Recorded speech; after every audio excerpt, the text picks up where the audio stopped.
What is a man profited if he shall gain the whole world and lose his own soul? There is no greater thing if you know Jesus Christ as your personal Savior and follow His word. May this program help you to know Jesus and to follow His word. Amen. నీ జీవితంలో శాంతి సమాధానము లేక నిరాశలో నిస్పృహలో ఒంటరిగా ఉన్నట్లు తలంచుచున్నావా? అయితే వెంటనే దేవుని వాక్యాన్ని, దేవుని శక్తిని నీవు తెలుసుకోవాల్సి ఉంది.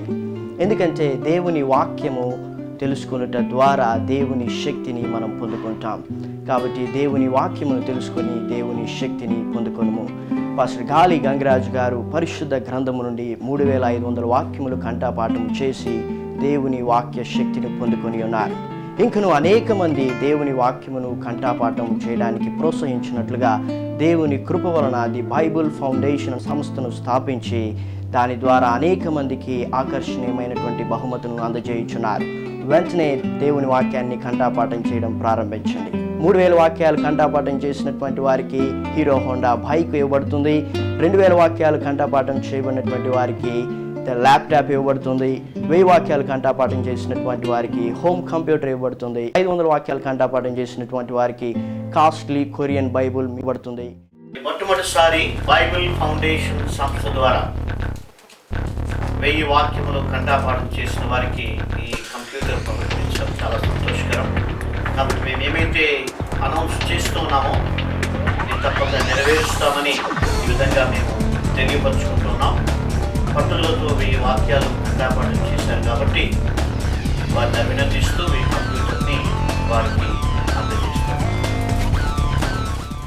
500 వాక్యములు, 1000 వాక్యములు, 2000 వాక్యములు మరియు 3000 వాక్యములు కంఠపాఠం చేసిన వారు మొదట మీ ఇంటి యొద్దనే మీరు కంఠపాఠం చేసిన వాక్యములు చూడకుండా రాసి మా చిరునామాకు పంపబడును. అవి పరీక్షింపబడిన తరువాత మౌలిక పరీక్ష తేదీ మీకు తెలుపబడును. అప్పుడు మీరు కంఠపాఠం చేసి రాసి పంపించిన వాక్యములు నోటితో చెప్పవలను. అలాగూ చెప్పిన వారికి ప్రకటించబడిన బహుమతులు అందజేయబడును.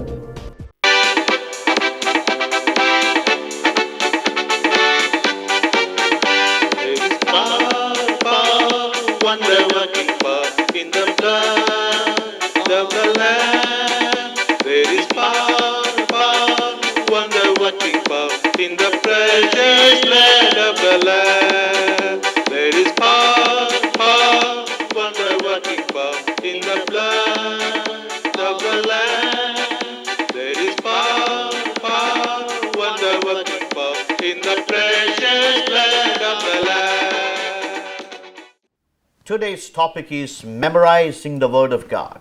దేవుని వాక్యమును కంఠపాఠము చేయుట నేడు మన యొక్క ధ్యానాంశము. If you see the scripture in Matthew Gospel chapter 22 verse 29, మత్తయి సువార్త 22వ అధ్యాయము 29వ వచనాన్ని మనం చూసినట్లయితే, it is said, Jesus answered and said unto them, Ye do err, not knowing the scriptures nor the power of God. అందుకు యేసు లేఖనములను గాని దేవుని శక్తిని గాని ఎరుగక మీరు పొరబడుచున్నారు. The whole world, this is a problem. People do mistake about God because they do not know the word of God and because they do not know the power of God. ఈ యొక్క లోకంలో అనేక మంది ఎందుకు పొరబడుచున్నారంటే వారు దేవుని వాక్యమును గాని దేవుని శక్తిని గాని ఎరుగకుండా ఉన్నారు. So it's important to know the word of God and it is important to know the power of God. అందునిమిత్తమే దేవుని యొక్క వాక్యమును దేవుని యొక్క శక్తిని తెలుసుకోవడం చాలా ప్రాముఖ్యమైనటువంటిది. The word of God will reveals the power of God. దేవుని యొక్క వాక్యము దేవుని యొక్క శక్తిని తెలియజేస్తుంది. If you know the power of God, you will rely on the power of God. నీవు దేవుని యొక్క శక్తిని తెలుసుకున్నప్పుడు నీవు దేవుని యొక్క శక్తిని ఆశ్రయిస్తావు. So you must know the importance of the word of God. కాబట్టి దేవుని యొక్క వాక్యం యొక్క ప్రాముఖ్యతను నీవు తెలుసుకోవాలి. The Bible says, Psalm 138 verse 2, Thou hast exalted thy word above all the name. 138వ కీర్తనలో మనం చూస్తూ ఉన్నాము, దేవుని యొక్క వాక్యము ఆయన నామమంతటి కంటే కూడా హెచ్చించబడి ఉంచు ఉన్నది. So God has exalted his word even above his name. దేవుడు తన యొక్క వాక్యమును తన నామము కంటే కూడా హెచ్చించి ఉన్నారు. So you must know this word of God. కాబట్టి ఈ యొక్క వాక్యమును నీవు తప్పకుండా తెలుసుకోవాలి. Jesus said, heaven and earth shall pass away, but my word shall not pass away. ఆకాశము భూమి గతించిపోయినప్పటికీ నా మాటలు ఏమాత్రము కూడా గతించిపోవని యేసు ప్రభువు వారు చెబుతూ ఉన్నారు. Yes, this word of God will not pass away, even though this earth and heaven shall pass away. అవును, ఈ యొక్క ఆకాశము భూమి గతించిపోయినప్పటికీ దేవుని యొక్క వాక్యము ఎన్నటికీ గతించిపోదు. Let's see one example. ఒక ఉదాహరణ మనం చూద్దాం. Many things change in this world. ఈ యొక్క ప్రపంచంలో అనేక విషయాలు మార్పు చెందుతూ ఉన్నాయి. Even many sayings of great people changed. అనేక సామెతలు కూడా మార్పు చెందుతూ ఉన్నాయి. But the word of God never changed. అయితే దేవుని యొక్క వాక్యము ఎన్నడూ మార్చబడలేదు. For example, let us see Matthew Gospel chapter 5. మత్తయి సువార్త 5వ అధ్యాయంలో ఒక ఉదాహరణ మనం చూద్దాం. It's very interesting to see this scripture.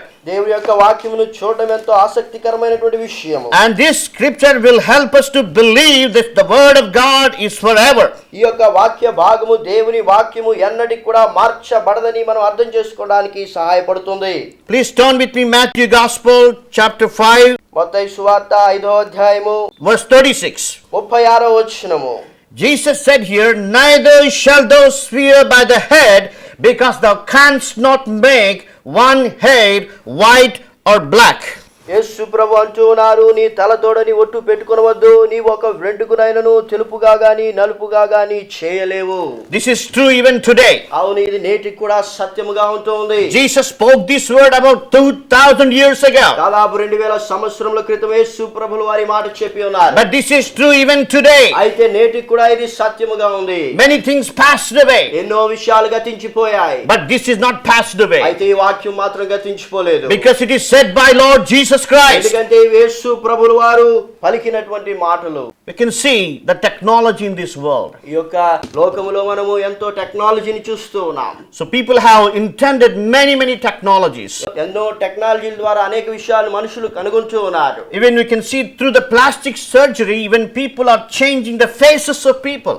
Plastic surgery ద్వారా మనుషుల యొక్క ముఖాలను కూడా మారుస్తూ ఉన్నారు. But the Bible says you cannot make one hair white or black. అయితే దేవుని వాక్యం చెబుతోంది, నీ ఒక వెంట్రుకనైనను తెలుపుగా గాని నలుపుగా గాని చేయలేవు.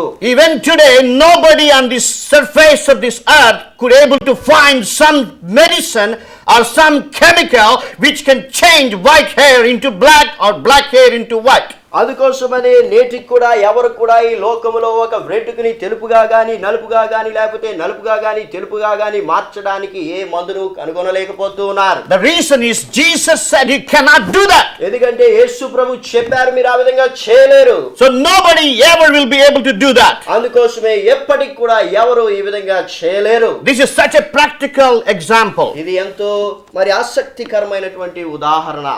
The present technology can do many things. నేటి టెక్నాలజీలో ఎన్నో విషయాలు మనిషి చేయవచ్చు. But I assure you, nobody will ever be able to do a black hair into white, a white hair into black. అయితే ఎప్పటికీ కూడా ఎవరు కూడా ఒక వెంట్రుకని తెలుపుగా గాని నలుపుగా గాని చేయలేరు. This gives us faith that this word of God is truth. ఈ యొక్క మాటను బట్టి దేవుని యొక్క వాక్యము సత్యమైందని చెప్పి మనం విశ్వసించవచ్చు. So you must believe this word of God. కాబట్టి దేవుని యొక్క వాక్యమును మనం విశ్వసించాలి. And at the same time you must know the entire word of God. దేవుని యొక్క వాక్యమును పూర్తిగా నీవు తెలుసుకోవాలి. If you know a part of it, దాంట్లో కొద్ది భాగం మాత్రమే నీవు then తెలుసుకున్నట్లయితే you will have a problem. నీకు సమస్య ఉంటుంది. Let us see this skit, ఈ యొక్క స్కిట్ ను మనం చూద్దాం. which tells us that we must know the whole word of God. దేవుని యొక్క వాక్యమును పూర్తిగా మనము తెలుసుకోవాలి.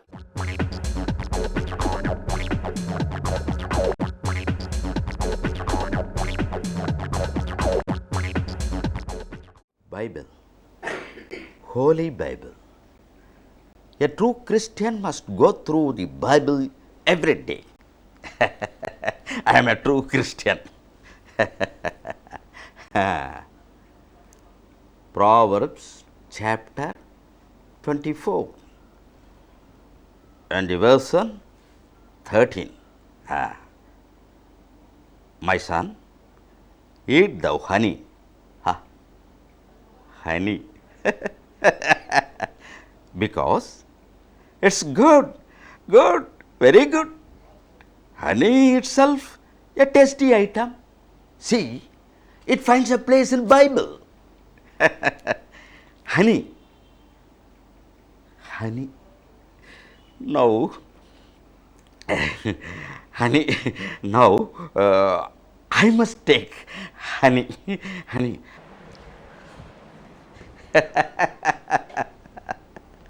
Honey, honey.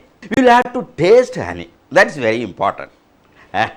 Because it finds a place in Bible. So we will have to take honey, honey.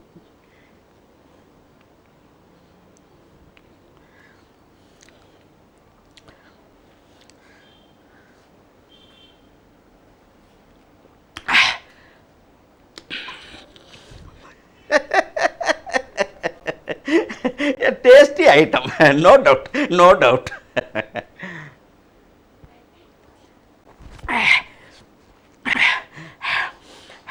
A beautiful honey, beautiful honey. Hi.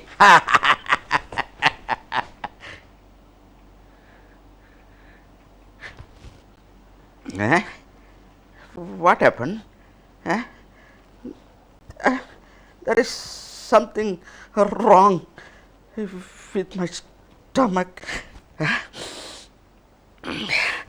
I have taken only the honey. Bible says it's good.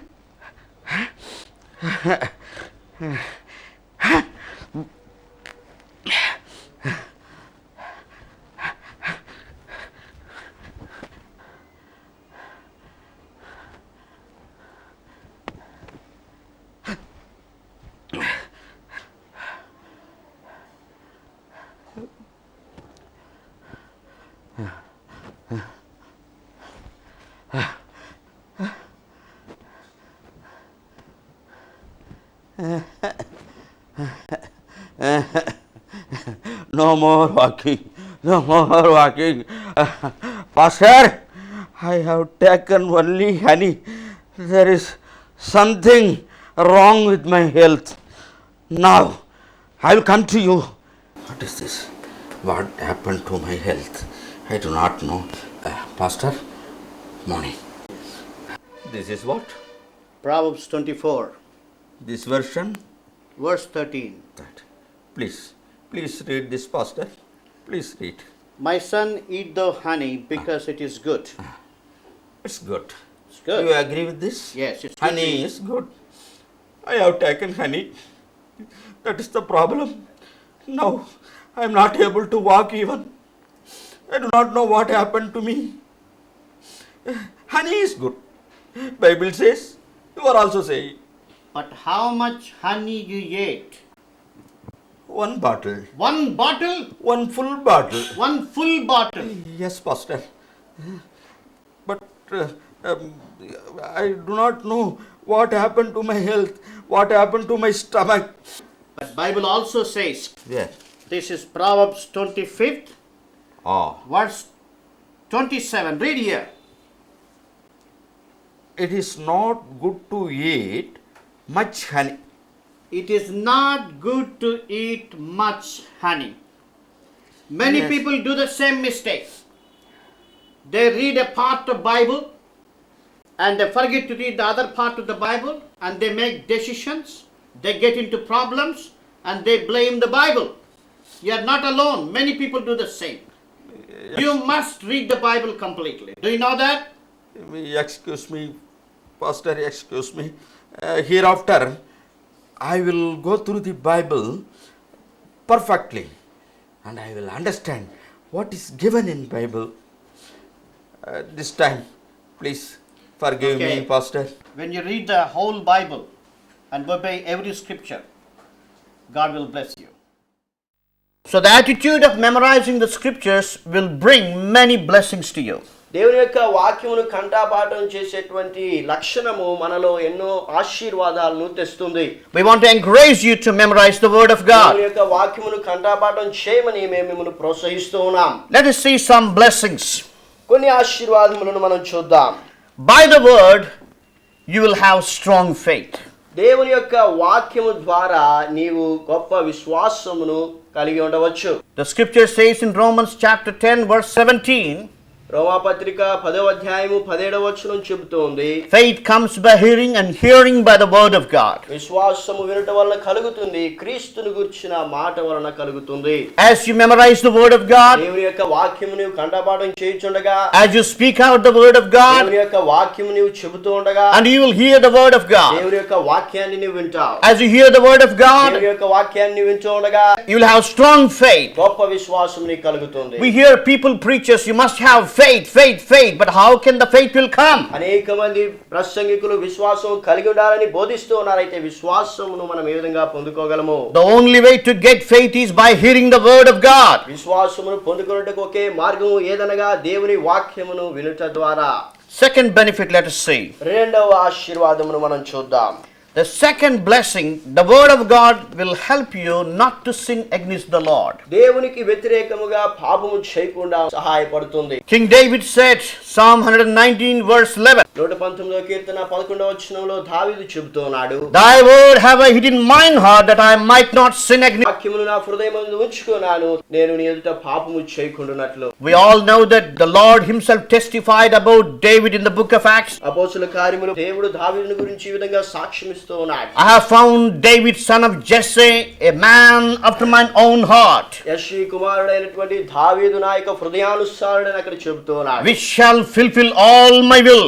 ఆయన నా చిత్తానుసారుడని చెబుతున్నాడు. So if you keep the word of God in your heart మీ యొక్క హృదయంలో దేవుని వాక్యమును మీరు ఉంచుకున్నట్లయితే and walk according to the word of God as David did, దావీదు వలె దేవుని వాక్యాన్ని మీరు అనుసరించినట్లయితే, and you will be called that you are man after God's own heart. మీరు కూడా దావీదు వలె దేవుని హృదయానుసారులుగా ఉండగలరు. And also you will fulfill God's will in your life. అదే విధంగా దేవుని చిత్తమును మీ జీవితంలో నెరవేర్చగలరు. Because David could do that. ఎందుకంటే దావీదు ఆ విధంగా చేయగలిగాడు. The only way David could do that because he kept the word of God in his heart. ఆయన ఆ విధంగా ఏ విధంగా చేయగలిగాడంటే దేవుని వాక్యమును తన హృదయంలో ఉంచుకొనుట ద్వారా.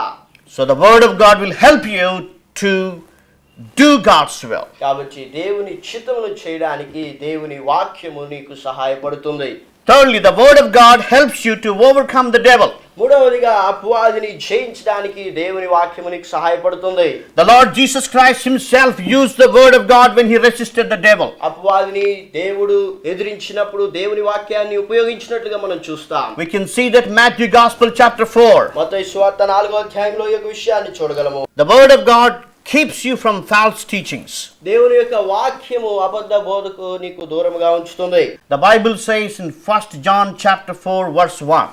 బైబిల్ గ్రంథంలో యోహాను మొదటి పత్రిక 4వ అధ్యాయం మొదటి వచనంలో ఈ విధంగా చెప్పబడి ఉంది. Beloved, believe not every spirit, because many false prophets are gone out into the world. ప్రియులారా, అనేకులైన అబద్ధ ప్రవక్తలు లోకంలోనికి బయలు వెళ్లి ఉన్నారు గనుక ప్రతి ఆత్మను నమ్మక. So you must know the word of God so that you may recognize who is a false teacher. అబద్ధ బోధకుడు ఎవడో నీవు తెలుసుకున్నట్లుగా దేవుని వాక్యమును నీవు ఎరిగి ఉండాలి.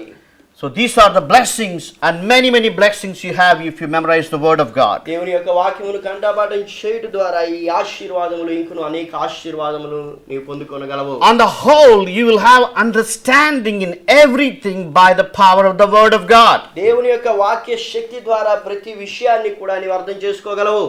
Many times we are confused in this world. ఈ యొక్క లోకములో అనేక సార్లు మనం అయోమయ స్థితిలో ఉంటూ ఉన్నాం. Many times Christians feel that is it God's will to do it. అనేక సార్లు విశ్వాస జీవితంలో ఇది చేయడము దేవుని చిత్తమా అన్నటువంటి అయోమయ స్థితిలో మనం ఉంటాం. If you know the word of God, you will know what is God's will. దేవుని యొక్క వాక్యమును నీవు తెలుసుకున్నట్లయితే దేవుని యొక్క చిత్తమును నీవు తెలుసుకొనగలవు. The word of God will help you not to be confused. దేవుని యొక్క వాక్యము ఆ యొక్క అయోమయ స్థితిలో నీకు సహాయపడుతుంది. I want to tell one incident which happened in Switzerland. Switzerland లో జరిగినటువంటి ఒక సంఘటనను మీతో చెప్పాలని ఆశపడుతున్నాను. Many years ago, అనేక సంవత్సరముల క్రితము people started printing fake currency. దొంగ నోట్లను ప్రచురించడం ప్రారంభించారు. False currencies almost looks like the original currency. ఆ యొక్క దొంగ నోట్లు నిజమైనటువంటి డబ్బు వలె కనిపిస్తూ ఉన్నాయి. And the country got confused. ఆ యొక్క దేశంలో ఎంతో అయోమయ స్థితి ఏర్పడింది. And the government wanted to do something to find out false currency. ఆ విధంగా దొంగ నోట్లను కనుగొనడానికి గవర్నమెంట్ ఒక ప్రణాళిక వేసుకునింది. So they discussed many things. అనేక విషయాల గురించి వారు సంభాషించారు. Finally, they planned a particular strategy to catch all these false currency notes. ఈ యొక్క దొంగ నోట్లను పట్టుకోవడానికి ఒక ప్రత్యేకమైనటువంటి ప్రణాళికను వారు కలిగారు. They trained a group of people. ఒక గుంపుకు వారి విధంగా తర్బీదు ఇచ్చారు. The training was very simple. ఆ యొక్క తర్బీదు చాలా సులభమైనటువంటిది. They have selected some young people యవనస్తులను కొంతమందిని వారు ఏర్పరచుకొని and they gave them 1 month training. ఒక నెల వరకు తర్బీదు ఇచ్చారు. The training was, ఆ తర్బీదు ఏంటంటే they gave the original currency into their hand. నిజమైనటువంటి డబ్బును వారికి ఇచ్చి They asked them to see the currency, the original currency, 8 hours a day. ఆ విధంగా ఆ నిజమైనటువంటి డబ్బును వారి చేతికి ఇచ్చి ఆ నోట్ని రోజుకి 8 గంటల సేపు పరిశీలించమని చెప్పారు. So the training is very simple. They come in the morning and they take the original currency and they see from very point to point, everywhere. They searched.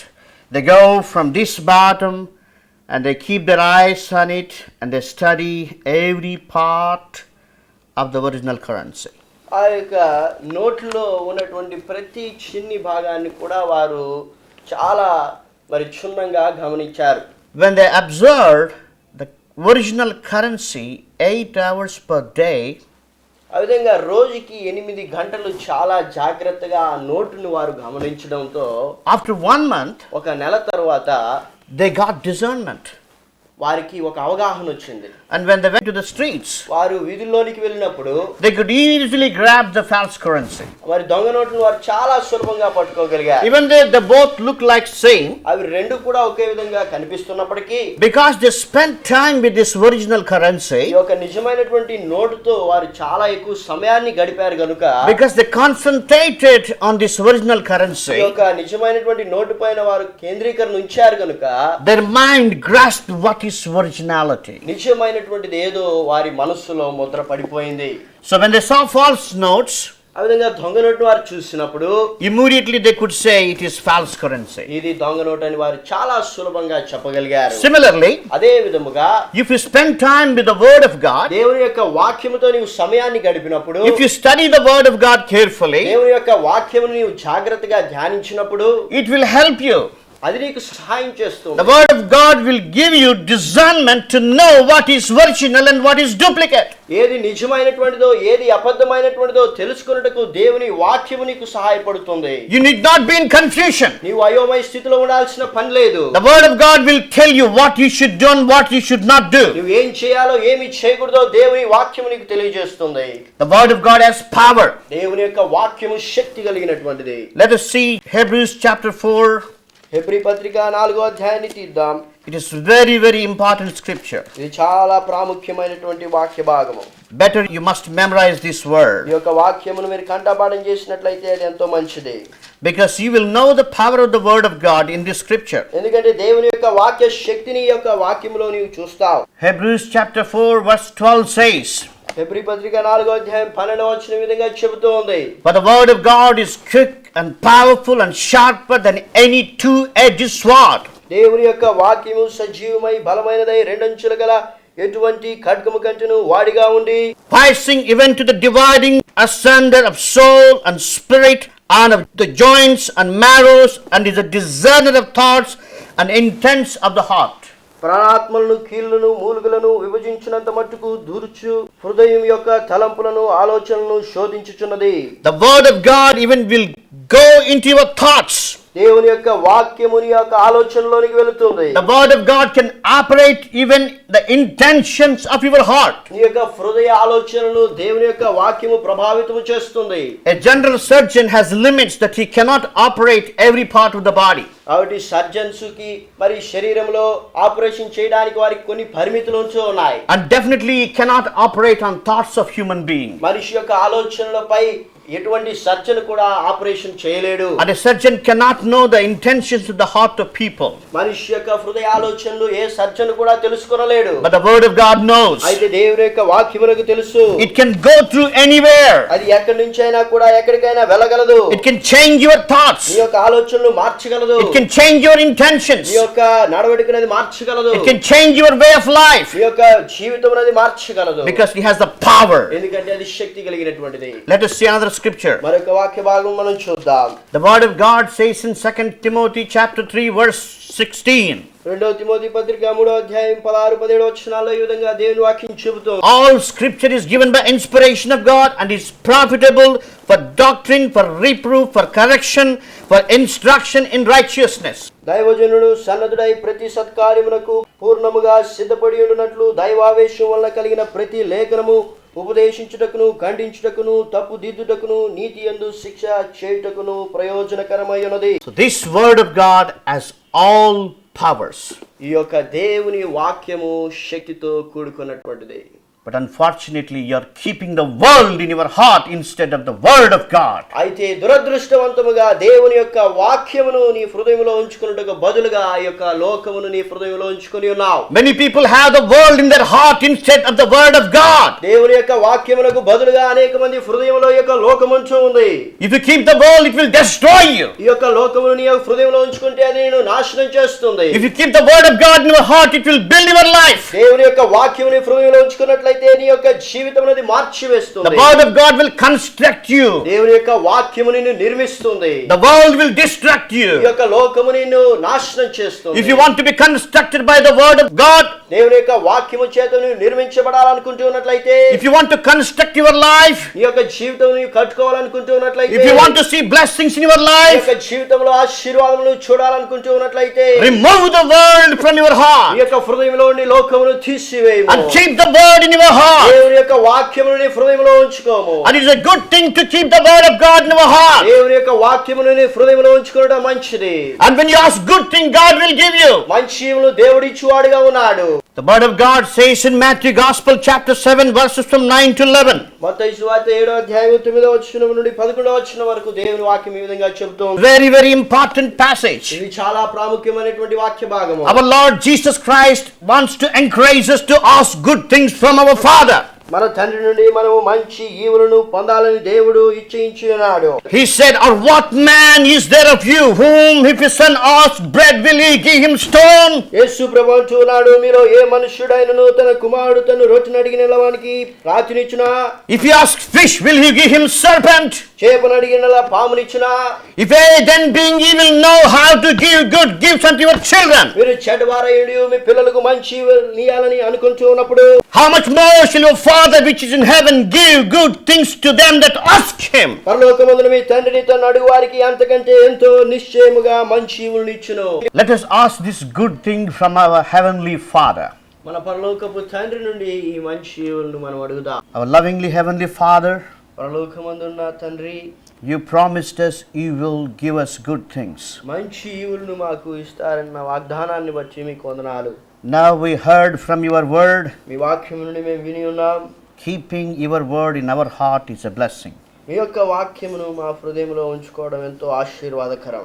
Lord, help us to keep your word మీ యొక్క వాక్యమును మా హృదయంలో ఉంచుకుంటూ సహాయం చేయండి. and to do your will in our lives. మీ యొక్క చిత్తమును మా జీవితంలో చేయుటకు సహాయం చేయండి. In Jesus' name we pray. యేసు నామమున ప్రార్థిస్తున్నాం తండ్రి. Amen. ఆమేన్. వాక్యానుసారముగా ప్రార్థించుట అను ఈ పుస్తకమునందు వాక్యానుసారమైనటువంటి ప్రార్థనలు మరియు వాక్యములు కంఠపాఠము చేయుటకు చాలా ఉపయోగకరముగా ఉండును. ఈ యొక్క పుస్తకము ప్రభు మహాకృప వలన ఇంగ్లీష్ భాషలో కూడా ప్రపంచవ్యాప్తముగా అనేక దేశములలో ఎంతోమందికి దీవెనకరంగా ఉన్నది. భారతదేశంలోని నేరస్తుల మధ్య సంచలనం సృష్టించిన నవల మరియు పాస్టర్ గాలి గంగరాజు సాక్ష్యము ఈ పుస్తకంలో ఉన్నది. వాక్యానుసారమైనటువంటి ప్రార్థనలు కలిగిన పుస్తకము మరియు ఎక్కడున్నారు దొంగలను ఈ పుస్తకమును పొందుటకు స్క్రీన్ పైనున్న చిరునామాకు ₹100 డొనేషన్ పంపించి పొందుకొనగలరు. This ministry is giving gifts to encourage people to memorize the word of God. If you are inspired to support this ministry, you can send your donations to our address. Our address is the Bible Foundation, Post Box number 13, Tirupati 517507, Andhra Pradesh, India. Our website www.thebiblefoundation.com. Our email addresses gali@jesusanswers.com and davidevangelist@hotmail.com. Our mobile numbers 944004639 and 94900898824.